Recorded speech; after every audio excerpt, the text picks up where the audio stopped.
Ladies and gentlemen, good day and welcome to the Q4 and FY25 earnings conference call of Indegene Limited. As a reminder, all participant lines will be in the listen-only mode, and there will be an opportunity for you to ask questions after the presentation concludes. Should you need assistance during the conference call, please signal an operator by pressing the star, then 0 on your touchtone phone. I now hand the conference over to Mr. Abhishek Agarwal. Thank you, and over to you, sir. Thank you, moderator. A very good morning to all of you, and thank you for joining us today for Indegene's earnings conference call for the fourth quarter and full year ended financial year 2025. Today we have with us Mr. Manish Gupta, Indegene's Chairman and CEO, and Mr. Suhas Prabhu, CFO, to share the highlights of the business and financials of the quarter. I hope you have gone through our results release and the quarterly investor presentation, which have been uploaded on our website as well as on the stock exchange websites. The transcript of this call will be available in a week's time on the company's website. Please note that today's discussion may be forward-looking in nature and must be viewed in relation to risks pertaining to our business. After the end of this call, in case you have any further questions, please feel free to reach out to the investor relations team. I now hand over the call to Manish to make his opening remarks. Thank you, Abhishek. Good morning, everyone. Thank you for joining our Q4 earnings call.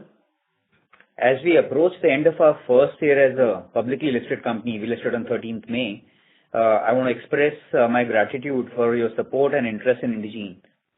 After 26 years as a private company, we're excited to continue building Indegene into a leading institution in the healthcare space as a public company. This is our first earnings call and comes on the heels of Investor Day we held in March in our office, where we showcased our business and our AI-based platform called Cortex. I hope that most of you understand us well now, and are familiar with the business. Now with that, the saying, "May you live in interesting times," has never been more relevant. In our call last 3 months, we discussed the industry outlook. Since then, significant policy changes have occurred, and many of you have reached out to understand the impact. On this call, apart from our Q4 and full year performance, we'll give you our perspective on what we are seeing with our US global customers and industry because of the US government policies across the board. Let's start with the industry. The broad trends we spoke about last time remain in place and will do so for a long term. Pressure on drug prices and adoption of digital technologies will be a long-term trend. What changed since then, last time, is the macro uncertainty brought about by the US tariffs, and it's anyone's guess what direction it will take. Obviously, this is not an industry-specific issue, but threatens to spill over into the broader macro climate. And while pharma and life sciences have much lower direct exposure, they're also not immune to the impact. While we wait for the situation to unfold, what this means in the near term for our customers is juggling of multiple priorities as they focus on dealing with the tariff issues and its fallout and some of the actions they might want to take. Some of them are working on capital allocations towards investment in US manufacturing and other strategic responses. There have been public announcements some of the large pharma companies have made around this. Now, none of this has a direct impact on our business. In fact, as we had mentioned, any pressure on pharma business economics acts as a tailwind for our business because we are a more efficient partner for the commercialization processes. But one impact we are seeing is a slowdown in decision-making processes in the near term, especially for much larger transformational initiatives where some of the senior teams' approval and involvement becomes critical. Now, the other impact was significant cut in FDA staff. On March 27, HS has announced a reduction of nearly 3,500 full-time FDA employees. This is 20% of its workforce, following a recent layoff of 700 staff as a part of the cost-cutting effort to save around $1.8 billion annually. This has led to a removal of top scientists across key divisions, including drugs and devices. Although there is uncertainty in how this will play out, discussions with clients and experts suggest potential delays in submission reviews, enhanced enhanced submission quality expectations, and disruptions in meetings and early engagement, especially for biotech firms. We see this as an opportunity for us in the medium term in multiple ways. Clients may require guidance on adjusting their strategies in the new regulatory environment. They'll have to be much more prepared. Further, they are likely to need enhanced bandwidth to counterbalance the reduction of the FDA. We have an opportunity to use our AI solutions and technology to bridge some of these gaps. As of now, we don't see our big and mid-sized pharmaceutical clients being worried about this in the short term. In a short run, this is a bigger issue for the biotech industry. However, in the medium to long term, this might not be a great thing for innovation in general. Although we are hopeful this will get resolved, it is too critical not to. In an interview just 10-12 days back, the FDA chief, in fact, spoke about the game plan for accelerating approvals, especially for rare diseases. He also alluded to the use of AI across the board, right, and make things more efficient. Now, that's on FDA. Let's discuss the next big trend, which a lot of you have been asking us, and we have been bullish about, AI. We remain bullish on the opportunities AI offers. During our investor day in March, our team showcased our thinking around how Gen AI could benefit the industry and demoed some of our solutions that already embed Gen AI. Our clients continue to share our excitement and continue to engage with us in deploying this technology to enhance business processes. We also remain cognizant of the fact that our industry will be cautious in the speed of adoption of Gen AI, given the strict regulatory and compliance guardrails we operate in. And the onus is on domain players like us to contextualize Gen AI for life sciences and bring in our practitioner's lens to ensure our clients get the maximum leverage from Gen AI while complying with all regulatory and compliance needs. With this in mind, we launched a Gen AI platform called Cortex that helps contextualize Gen AI for life science industry by bringing 26 years of our operational experience codified to train AI models. This leverages the latest developments in Gen AI in the form of agentic workflows, and also brings a platform approach to Gen AI development that makes it easier for our clients to drive governance and compliance checks. Now, these are three things exactly our clients have been grappling with and asking us. We believe this will help put Gen AI in action in the life science industry. We are currently in the process of having our domain and business process experts train Gen AI agents in Cortex by leveraging years of data and process expertise that resides within our organization. These Gen AI agents are being incorporated in our existing solutions after thorough testing and validation. Meanwhile, we are also building Gen AI first products in the commercial and medical space by re-engineering existing processes. You'll continue to hear more from us on this in the subsequent quarters. Now, with this, let me come down to the business performance.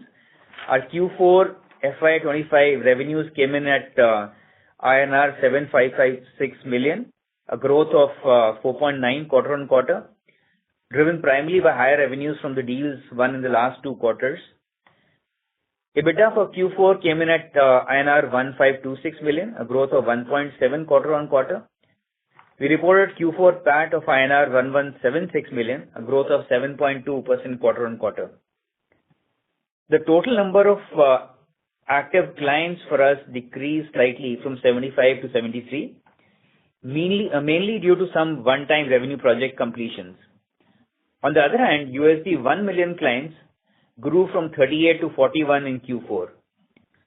More than 95% of our revenues continues to come from the US and EU regions.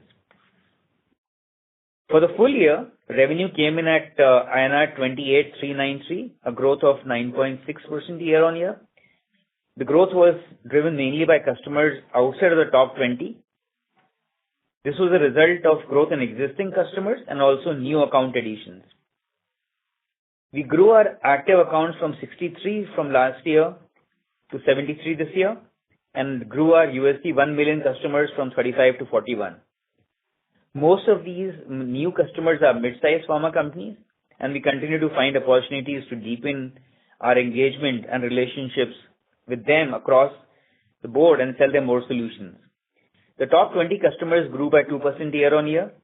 We had good traction with many of our key customers, but also had some negative events and impacts in some accounts, which we had shared with you through the year. FY25 EBITDA came in at INR 5622 million, a growth of 5% year-on-year. Full year PAT came in at 4067 million, a growth of 20.8% year-on-year.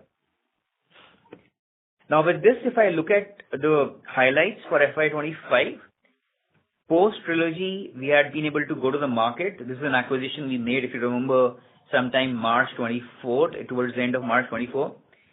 We've been able to go to the market with this in an integrated way and have been able to have some wins of 2 million plus ACVs for multi-year engagements. Another acquisition we had made in 2022, Cult, has been, I would say, a reasonably successful M&A and collaboration for us. We have managed to combine Indegene's medical technology, analytics, and global operations capabilities, along with Cult's very significant creative capabilities to offer an integrative creators offering at the enterprise level, and have successfully managed to have some customer successes in pilots here. We expect this to translate into increasing revenues in this year and the future. We launched our GenAI platform Cortex, which I just spoke about, and have made great progress in developing AI use cases and bring them into our solutions as well as to our clients. Now going forward in FY26, we are cautiously optimistic.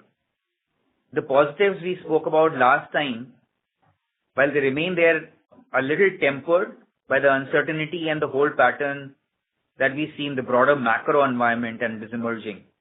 But we remain optimistic of clarity emerging as we go through the year. We had some good wins in Q4. One US $5 million plus ACV deal with a top 10 EU headquartered company. This customer and the deal holds potential for us. And 3 deals of 1.5 to 3 million ACV with mid-tier pharma. These should start contributing to revenues later in the year. We have a pipeline of interesting, potentially large engagements with few of our top 10 accounts as well. At the same time, there have been some headwinds in some accounts. We faced headwinds in 2 of our top 5 customers in 2024 or FY25. We've been speaking about it through the last year. One of them has stabilized and we believe will start growing this year. The other one, which we believe will had stabilized, we'll see some further reductions in volumes. With our largest customer during renewal due in March as part of engagements in our medical business, some reconfiguration of the on-site offshore mix will result in a lower value and realization. Now, this does not impact our margins, as the on-site ratio might impact the value or realization a little bit, but no impact on margins, or very low impact on margins. Both these will have approximately 1 million revenue impact each to the rest of 2025, starting towards the end of Q1. Overall, we continue to pursue strategic and transformational engagements with our customer and focus on building our pipeline and focus on converting the pipeline into wins. But given the macro environment, we are circumspect about the speed of decisions and project kickoffs. We continue to generate good cash and maintain a healthy cash position. We ended the year with INR 1,664 crores in cash and cash equivalents, providing ample liquidity for expansion. We will be prioritizing growth agenda hard. We'll continue to pursue tuck-in acquisitions to enhance, deepen, and broaden our capabilities and use our cash for these acquisitions. We also believe that the current emerging macro environment will be conducive for us to be able to find the right deals. The market has been tough over the last few years on the M&A side, but we believe opportunities will start emerging, and that's where we use our cash. At the same time, as a prudent company with a very long track record of profitable growth, we believe it is a good practice and rigor to start issuing some dividends, even as a young publicly listed company. On that note, I'm happy to share that the board has approved a 100% dividend subject to members' consent in the AGM. Now, this will be approximately 48 crores, which is this is 48 crores, which is approximately 12% of our PAT, a tad below 12%, and of our PAT, and a tad below 2.9% of our cash. As I said, we'll continue to use our cash for acquisitions moving forward. With that, I'll pass on this to Suhas. Thank you, Manish. Once again, a very good morning to everyone, and we appreciate your participation on this call today. Let me start off by getting into the details of the financial performance for the quarter.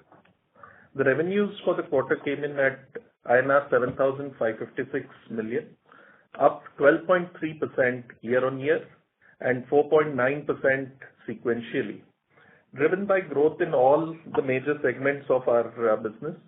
The core enterprise businesses, both commercial and medical together, growing at a healthy rate of 5.1%, and omni-channel activation business at 8.6%. The omni-channel activation segment has seen some wins and growth coming from the brand side of the business. EBITDA margins for the quarter stood at 20.2%, a drop of 60 basis points sequentially. The drop in margins is due to a higher wage bill consisting of seasonal trends in vacation accrual and payroll taxes in the US, and also mid-year increments and off-cycle increments applicable to a subset of employees. The PAT margin for the quarter came in at 15.6%, an increase of 30 basis points sequentially. This is on account of a lower tax rate in Q4 due to favorable deferred tax adjustments in the US. On a full year basis, revenue came in at INR 28,393 million, a growth of 9.6% year-on-year. EBITDA came in at INR 5,622 million, a growth of 5% year-on-year.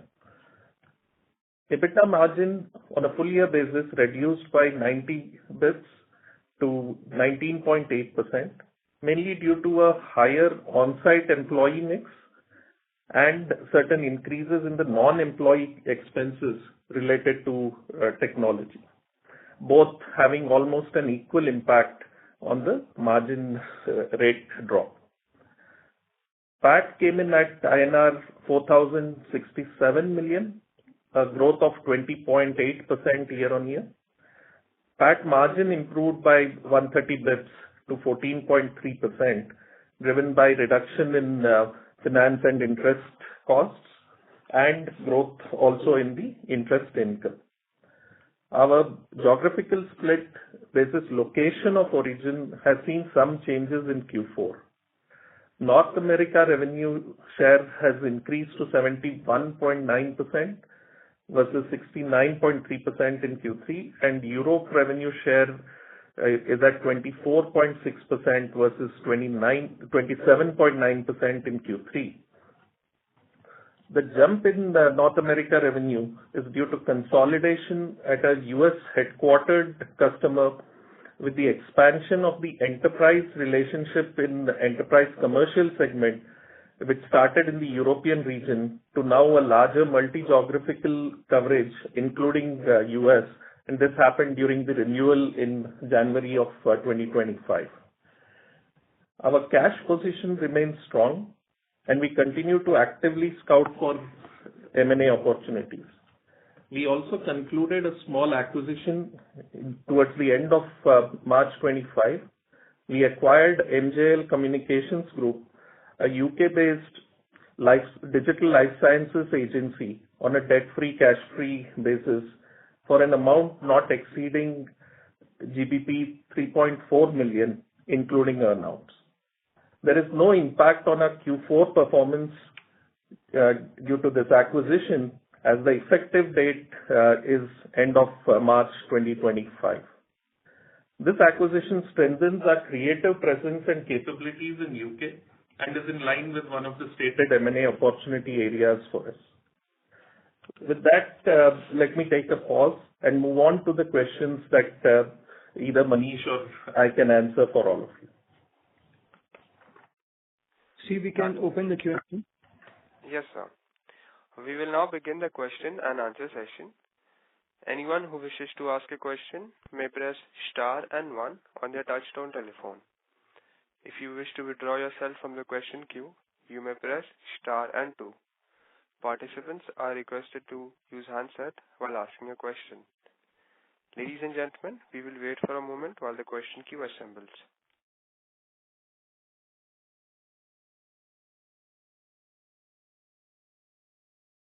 The first question is from the line of Shivani from Monarch Network Capital. Please go ahead. Hi, am I audible? Yes, you are. Hi, thank you for the opportunity. So I have two questions. One is on the segment revenue. So the growth in enterprise commercial segment, which used to be a high growth segment, has come down to low single digit. So I just wanted to understand that what's the underlying reason for the same and when we can expect the growth to pick up. Shivani, you are right. The growth has come down last year, and that is primarily due to the impact of these two customers, which we alluded to in our calls last year. These two customers were large customers for the enterprise commercial segment, and the entire hit, or I would say most of the hit, has been for the enterprise commercial segment, right, on this part. We believe that, as I had mentioned, one of these customers has stabilized and will start growing even for enterprise commercial solutions. The other one might take a little bit more hit. There's some process which the company was doing which they'll not be doing, right? But beyond this now, we believe all the new wins will start adding up to growth in this region. Last year, all the new business coming in was going to plug in the revenue leakage with these two customers. That's going to reverse this year itself. Understood. So can we expect the growth to come back in like double digit? I won't call out the numbers over here, but we expect growth to come back. Okay, sure. And the next is on margin. So I think in the first question you partly answered that why the ECS segment was hit. But at the same time, we are seeing that the margin in omnichannel segment has has increased to 13.2% this quarter versus 8% last quarter. And also on year-on-year basis, we have seen the improvement in the margin. So what is the driver of this margin, and can we sustain this margin going forward? Yeah, thanks, Shivani. Suhas here. So, the omnichannel activation business, and we had provided some commentary in some of our earlier earnings call as well. The increase in margin is a factor of, growth in top line. There are certain costs that remain constant, irrespective of the volume and at the current scale. That is a major driver. But having said that, deeper engagements, longer term projects is the other driver, which helps us plan better and utilize our resources better. So I would say between both these factors, we've seen a growth in the margin, and we believe this will be the key drivers in the coming future also for this segment. Sure. Thank you. And just last question, if I can chip in. So I just wanted to understand more on the MJL Communication acquisition. What's the revenue potential, and how can we see its contribution to the overall business in FY26 and 27? So first of all, MJL Communication is a very small company, and from our perspective, the reason we have done this deal is that our creative capabilities, which we had established through Cult, we believe that, and I spoke about it, that we are seeing Cult capabilities plus Indegene capabilities together, creating a very compelling solution, right, for our customers at enterprise level, right? And we are working on that. Now, typically, Cult was till now focused on the United States, right? Whereas our deals at the enterprise level are global in nature. We are seeing a need emerge for global deals involving creative and content together. To that extent, we had to increase our execution capabilities in multiple regions, Europe being the highest priority, and MGL contributes at that level. So, from our perspective, the logic is our ability to do larger enterprise deals, which are slightly more upstream than what we've been doing in ECS till now, right? And that's the rationale of MGL communications. And we had spoken about this earlier also. Understood. Thank you so much. All the best. Thank you. Thank you. Before taking the next question, we would like to remind participants that you may press star and 1 to ask a question. The next question is on the line of Ajay from Blue Argon Capital. Please go ahead. Good morning, sir. Thank you for the opportunity. And congrats on a good set of numbers given the environment. I had two questions. One is regarding your top 10 versus rest of the business. Your top 10 accounts are declining. Can you give us some color on what's the cause and when would that decline stop so that we can see better top-line growth? Sure, Ajay. Actually, the reason again, this is, I alluded to that in my earlier comment, right? Just these two customers have contributed to a significant decline in the total number for us, right? If I just in fact, I had spoken about this earlier, these two customers, what we lost in revenue, right, had impacted our overall growth by somewhere in that region of 6%, right, which is what shows up in the top 10 customers itself. We believe that's more or less behind us. As I said, apart from the fact of the impact we might have in one of these two customers, right, a little bit negative, which might happen. Overall, things will be better. And one of the deals we won, which I spoke about, 5 million ACV, again is a top 10 customer. Suhas, you want to add on anything to this? Yes. Thanks, Ajay, for your question. And more specifically, I would like to draw your attention to the quarter-on-quarter contribution of our top 10, which is in line with what we had mentioned during our last earnings call, that the decline of those two customers is behind us and has stabilized. And therefore, when you look at our quarter-on-quarter, you can see a marginal increase in the contribution of our top 5 from 56.3 to a 56.4. So just on that a bit more, say in the company's recent history, the last 5 or 7 years, how many times have you seen few of your customers decline? And what's the reason? Like, did this customer set some line of business like Pfizer's? Obviously Pfizer's COVID vaccine, the business might have contracted significantly, and if you're supplying to that could have been the reason. But if you can give some color on why these two customers are declining, how common was that in last 5-7 years of the company's history? So it wasn't very common in the last 5 years, if you think about it, because 5 years, at least from 2020 to 2023, right, our growth was very significant. We grew from, in dollar terms, approximately $89-90 million to $287, right? So pretty much everything was growing. Now, coming back to what is the reason, it's a function of two things, right? On one hand, one of our customers, they changed their operating methodologies, right, which resulted in broad leakage. That they realized that wasn't the right model, right, for them, because they were losing a lot in that perspective, and they have corrected that, right? Their internal operating model, how they charge centrally versus countries and stuff like that. And we have alluded to this in our earlier calls. The second one was a company which is had multiple internal issues, right?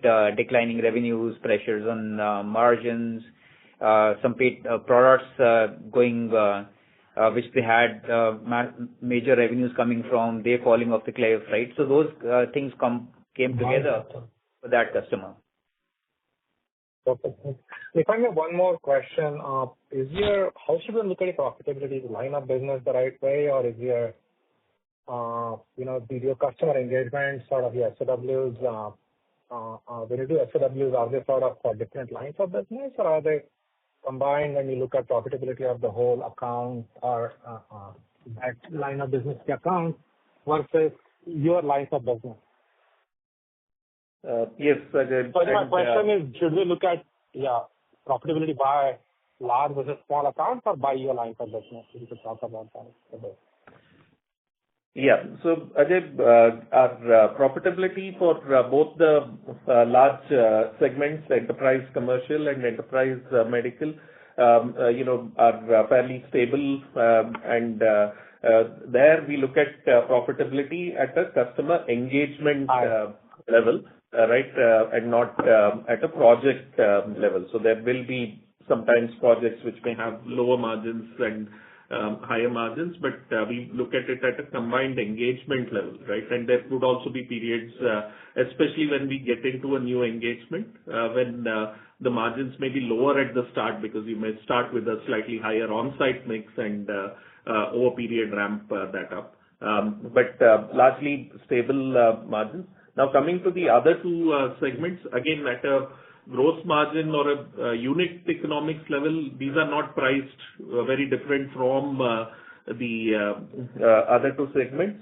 But having said that, at the current levels of business, right, the certain minimum operating costs, non-billable costs, and certain fixed resource costs would mean that the segment margins look different, but at scale, these would also have a similar margin profile as the rest of our business. Thank you so much.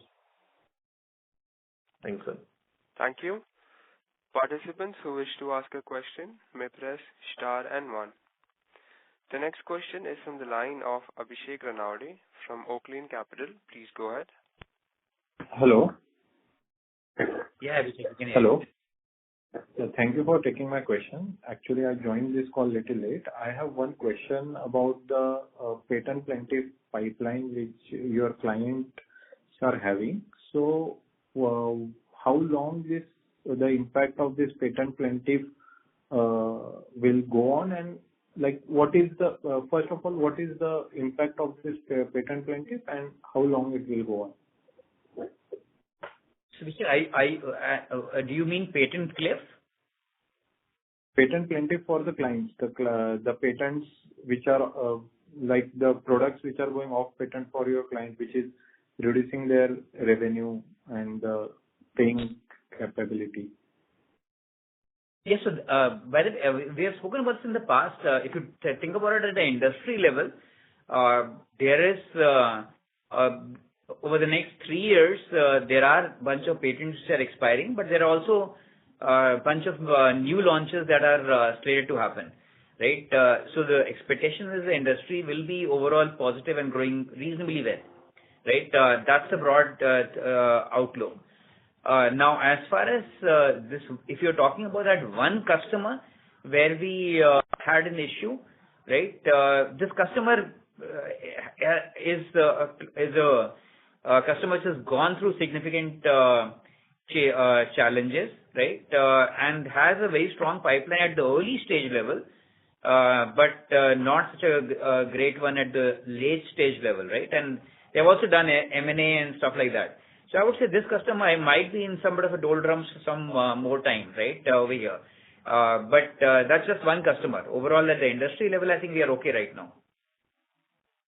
Okay. And like, do you think there is any pattern that once the patent plaintiff effect goes down, so there are other players who try to launch their products, and which creates a good base for your company, that patent plaintiff creates a good base? No, Abhishek, I think what you understand is our business is focused on innovator products, right? When there is science to differentiate. Once a patent expires, the generic companies come in, and especially in the United States, and I would say most of Europe, that's sales which happen to trade, right? Trade channels, and that's not the segment which we operate in. So our our involvement will be with patented products. Okay. Thank you. Thank you. Ladies and gentlemen, if you wish to ask a question, you may press star and 1. The next question is from the line of Surbi from Bellwether Capital. Please go ahead. Yeah, hi. My question is on the enterprise medical division. We've seen very strong growth here. Could you throw some light on what are the key factors which have driven this kind of growth? And also, if you can allude to what percentage, or just qualitatively, what portion of the revenue is more like a one-time engagement with the client versus what portion of revenue is coming from a more longer-term engagement with our client? Yeah. So let me start with the latter question. Most of our business in these two segments, I would say enterprise commercial and enterprise medical, are regular recurring type of engagements, right? There's a very small percentage of business which is one-time type of stuff. Those project by project businesses for us typically sit in the omni-channel activation part of our business. But these two segments are fairly robust, long-term engagements. Some of our capabilities on the medical side, we've been able to craft, I would say, a fairly robust joint solution on the medical writing and medical writing across the board with the Trilogy acquisition, right? And that is one thing which has given a bit of a uptake in revenues. I also spoke about some of the wins we have had with people. Trilogy is known in the marketplace as a very high-end, specialized, very high expertise medical writing submission kind of a company. That added with Indegene's operational capability, right, and scale, processes, technology, has created a compelling solution, right, and we won on the back of it. But most of the revenue is recurring. So, Suhas, you want to add on anything to this? Yeah, as Manish mentioned, maybe providing a bit of numbers context. Typically in the enterprise businesses, and this would be consistent across both enterprise commercial and enterprise medical, about 75% of our business would be recurring. About another 11-12% would be what we would call reoccurring, right? It may not be the same kind of business, but coming from the same customer under the same master service agreement year on year. And therefore, it would tend to get into the high 80s% as what you would call as repeatable business, Susie. Okay. And is it fair to assume that a large part of growth is coming beyond top 20 clients in the medical segment? No, in the medical segment, the growth is consistent both in our top 20 as well as if you were to also look at top 20 as globally ranked top 20 as well as beyond. Right. So we're seeing traction on both sides. What Manish mentioned earlier in his opening remarks, right, a couple of large deals which were in the order of about $2 million ACV in medical, were both from our top 20 globally ranked top 20 pharma companies. But at the same time, we've seen good traction and wins with the mid-tier companies which are beyond the top 20. So we're seeing traction on both sides, especially in enterprise medical. Okay, thank you so much.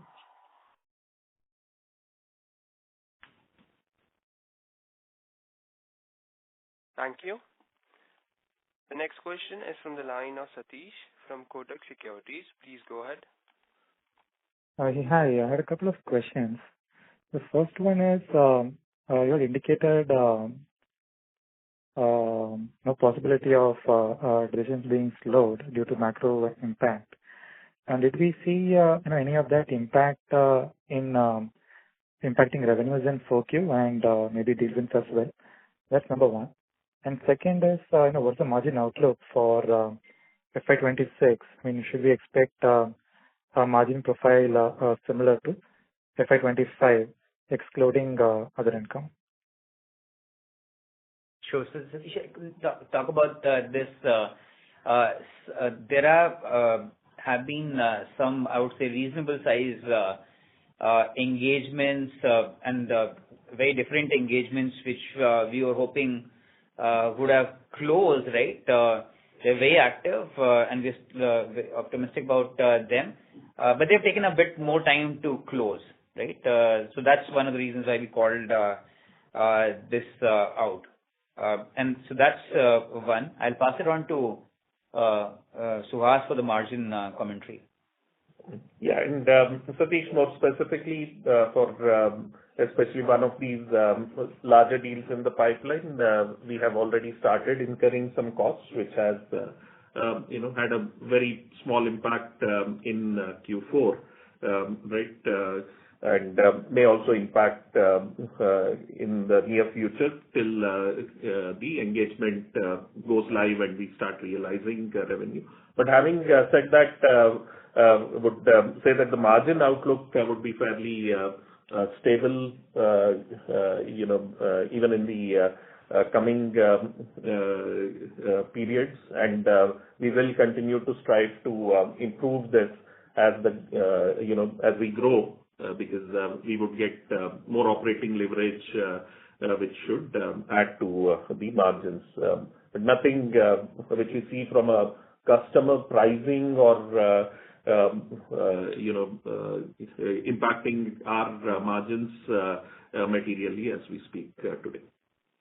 Hey, thanks, Manish and Suhas. I just had one more follow-up. If I look at the other service line, well, the contribution to revenues is not very significant. There is still a significant impact on margins because of the loss in the business. So, should we expect a similar loss going ahead, or do you expect some of those losses to be recouped by better operating leverage?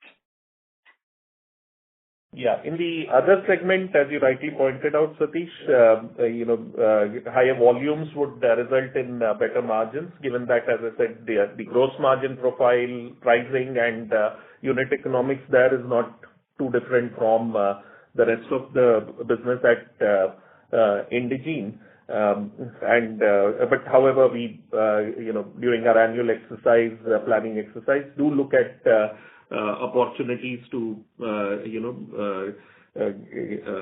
look at efficiency and productivity initiatives which cover those businesses also. But given the current size, those impacts may not be material.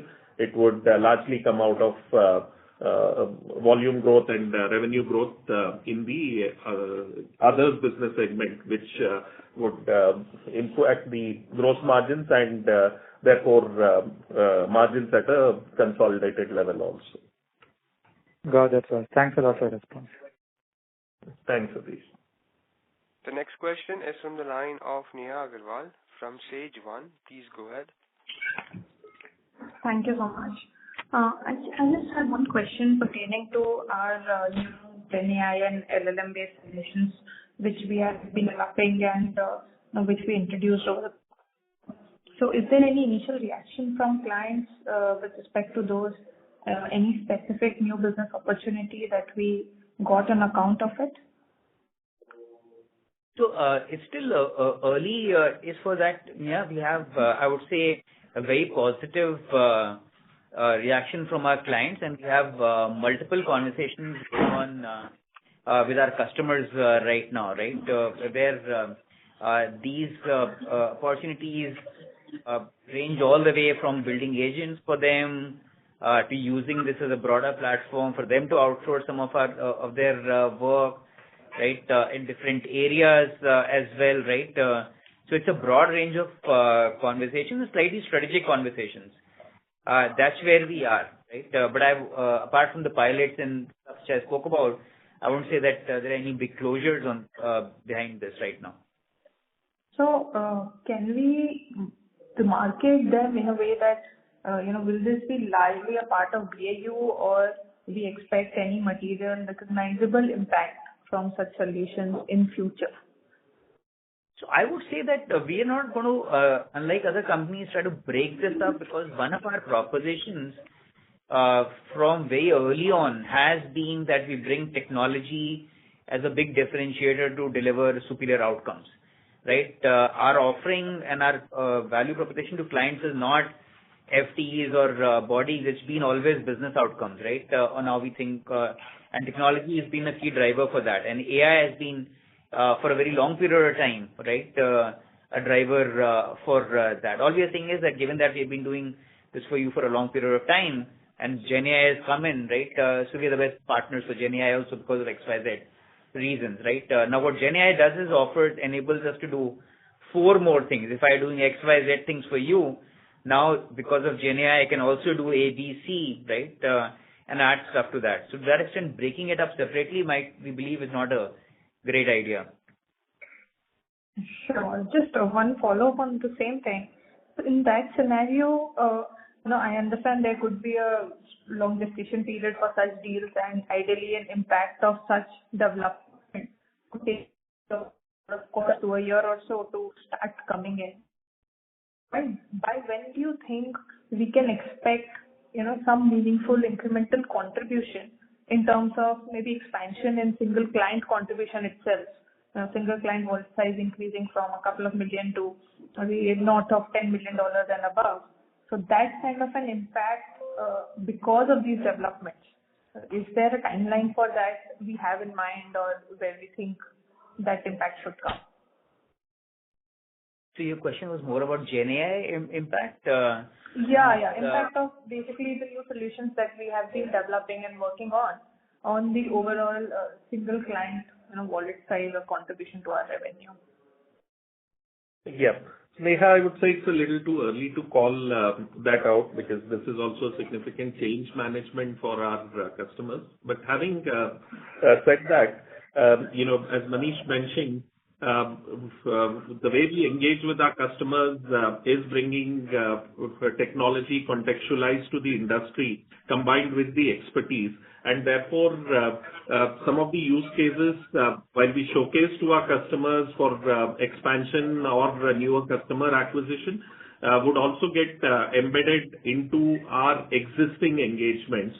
And therefore, while that might not necessarily show up as incremental business, would still start impacting the way we operate and over period margins from an internal perspective. But at the same time, external validation from a customer acquisition or expansion, I would say it's a little too early to call. Understood. That's helpful. Thank you. The next question is from the line of Shahzad Shroff from D-Meta Advisors. Please go ahead. Yeah, thank you for the opportunity. A couple of questions. Number one, from a medium to long-term perspective, do you see any risks to our business from GCCs? Do you see companies having more conversations around insourcing some of the services that they outsource to us? That was number one. Number two, possibly we could be in a environment going forward where the dollar is depreciating. So in that case, that would mean lesser realizations for us. So how does that impact us? Or do we adjust our pricing, or there will be some impact on our margins? Yeah, that's it. Yeah. So maybe I'll take the latter one first, Shahzad. You're right, depreciating dollar would impact our realizations, given that almost 80% of our realizations are in US dollar terms. But having said that, we maintain a healthy hedged position through plain vanilla forwards and range forwards. So typically in the range of 75 to 80% on a 12-month forward, the net realizations are hedged. So we don't anticipate a near-term impact on the due to dollar depreciation itself. And I'll pass it on to Manish for the first question on GCC. Yes, so as far as GCC is concerned, again, we have spoken about this in the past. What we see is that GCCs are typically being used for slightly more homogeneous capabilities by our clients, but there is a certain type of a skill set in large numbers, right? That's where we see our clients drive more insourcing in GCCs, right? Tech, some particular, sometimes analytics. Those are the areas which we see given the same type of profiles. But if you think about our engagements, right, especially on enterprise commercial and all of them in omni-channel activation, is around multiple skill sets coming together across multiple geographies. Those are just not conducive to a pure play out offshoring or GCC type of a construct. And hence we see our clients, even who are setting up GCCs and scaling them up, do both. For example, this 5 million ACV deal I spoke about, which we won, right, has that potential to scale. That deal is with a client which has a GCC and is serious about their GCC strategy, right? Our largest customer, on one hand, pursues bunch of things in the GCC, but continues to engage with us with slightly more complex global multi-capability engagements, right? So we would see this playing out in a similar way, we believe. Got it. Thank you. Thank you. The next question is from the line of Prakash Kapadia from Spark PMS. Please go ahead. A couple of questions from my end. Given the environment, Manish, which you alluded to in the opening comments in terms of, some of the FDA-related challenges or issues which could slow decision-making in terms of, AI getting adoption being slower or decision-making being slower. So, in this environment, what kind of organic revenue growth could we expect in FY26? And, if you could give some insights into specific geographies, US or Europe, that would be helpful. So all I can say is we are not giving guidance, and we'll stay with that, right? And as I mentioned, that we still remain cautiously optimistic, right? In this even in this environment, and the reason is the following: that while there are a lot of headlines, right, being created, and we also see that at least right now, right, there is not too much effect on our clients' business and hence our business, right? That's one part. Of course, the reason I spoke about the decision making is that if you are a senior management in some of these largest companies, you are spending a bit of a time to figure out what's going out, right, dealing with those uncertainties. And hence some of the larger engagements are getting essentially might have the potential to get pushed out a little bit here or there. Along with that, let's be very clear. The biggest impact which a company like us or for the industry is really not these tariffs and stuff like that, right? It's going to be the drug pricing, which we've alluded to. And we believe that is going to continue to be under pressure over time in a secular way. And that is what is going to lead to pharma companies continue to be more efficient and effective, right? And that's where we step in. If you think about it, even the FDA cuts, right? You as a pharma company, you need to be submitting sometimes with as much data, right? Being more comprehensive, which means that you need to do a better job, right? And cost effectively, which is the AI and solutions which we offer are useful. So we remain, I would say, cautiously optimistic in the short term and optimistic in the medium to long term. And maybe also adding onto that on the geographical part, and if I were to read it more as impact on customers who are headquartered in Europe versus those in US, I would say no significant difference there, because end of the day, for the large or mid-sized pharma segments, which is where we derive most of our revenues from, end of the day, the largest market continues to be US, typically 50%, for some maybe even higher than 50% of revenues, irrespective of where they're headquartered. And therefore, we see similar behavior and patterns, irrespective of whether it's a European customer or American customer. Okay. And what kind of a capex are, we planning to do in FY26, and what could be technology spend, if you could share that number? Sure. And, I would also request you to look at our RHP as well as past financials. We're not a CapEx heavy organization. So, from a investment in fixed assets and capital expenditure, I would say we would be in line with what we have we had planned and was disclosed in the RHP. Actually, for the year ending March 25, there's been a little bit of spends which were under the plan as per what we had disclosed in the RHP. The spillover of that would potentially get consumed in the current fiscal year, but again, nothing material. Major. But, Okay. yeah. So typically that 1% of our revenues, the capital expenditure. Okay. Having said that, technology as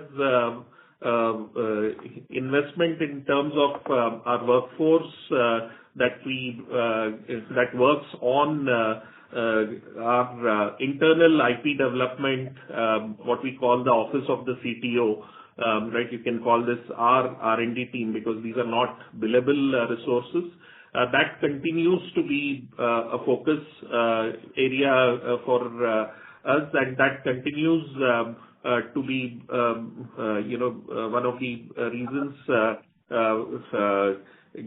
why our margins this year came in a little lower, because higher non-employee costs also, because it's not just the people, but also investment in infrastructure as well as the tokens and other costs of the GenAI platforms that we use and work with in our IP development.